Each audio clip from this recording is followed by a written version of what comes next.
So in this video series, I'm making a Unity3D game framework that will help me build games in the future.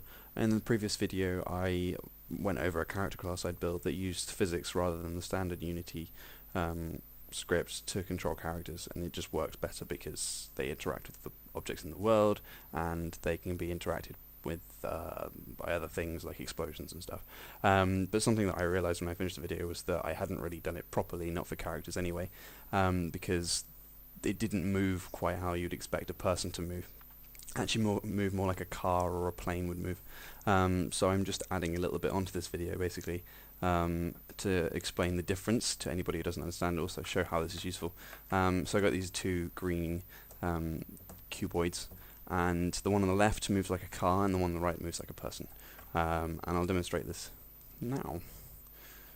So they move back to this position, and then when you move forward you see the one on the right flipped on the spot and drove straight backwards.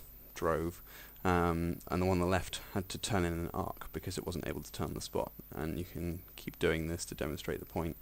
But you can see how that would work. If a person turns around and has to go the other way, they don't need to sort of move forward at the same time. They can literally turn the spot, whereas a car can't rotate around its own axis and end up facing the other way. It has to keep moving forward, and the distinction is quite useful for different types of physics.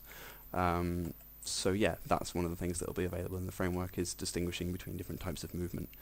And obviously you can change how quickly things turn, how quickly they move and stuff. But yeah, I've just generally improved it and actually made it a little bit more viable to release at the end. If other people want to use the framework, I will release it and let people download it so that they don't have to do the same work that I've done.